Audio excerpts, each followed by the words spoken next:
So I'm getting ready to cut out the head pieces. I like to use these Fiskars. They're called Easy Action Micro Tip scissors because it's much easier to squeeze like this to cut instead of the traditional scissors like this.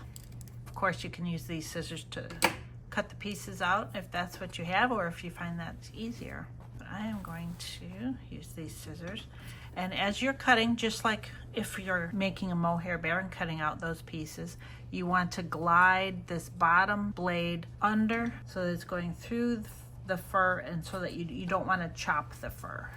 So I take slightly smaller cuts to make sure that I am gliding the blade underneath.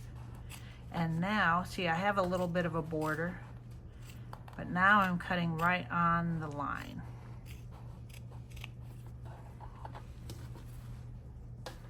Now there's some people that draw their pattern pieces out on the leather and then they put the interfacing over it and cut that way. There's no right or wrong way to do that, but you just want to make sure that you do line your bear.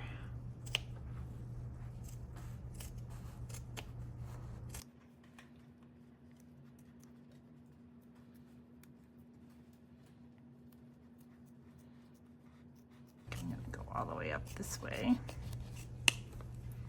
so that it's easier to maneuver.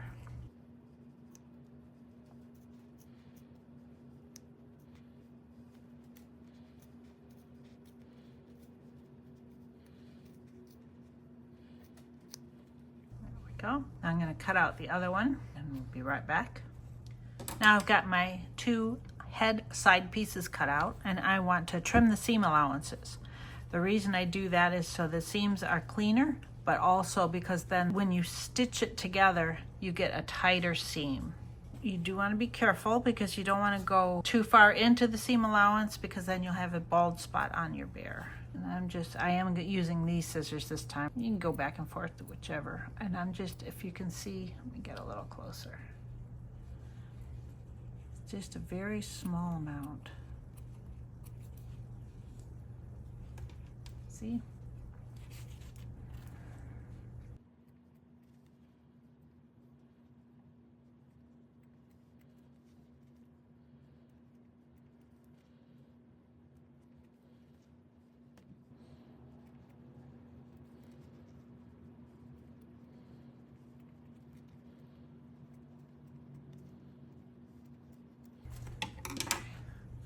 I have one more spot to trim, and I'm going to do a little differently there. And just pull that extra fur off.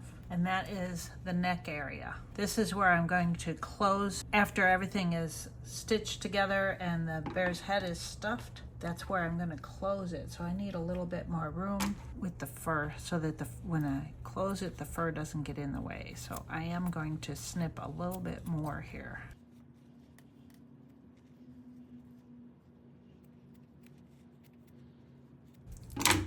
So that's about 1/4 of an inch.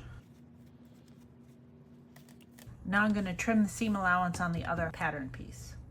Okay, I've got these two pieces trimmed and their seam allowances, and I'm ready to pin them together. With real fur, I prefer to use clips instead of pins because there's that many less holes that you're putting into the fur coat.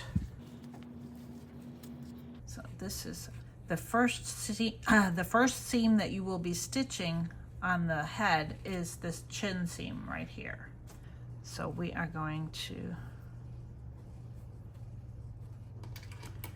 I'm going to put a clip here because that'll help hold it in place as I'm stitching. And then I'm using my finger to glide the fur to the inside as I pin it together, clip it together.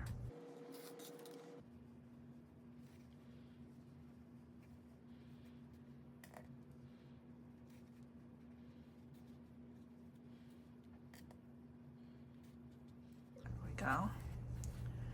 And instead of putting a clip here, because that'll get in my way of sewing, I'm going to put the clip here, because that'll help keep it in place without getting in the way.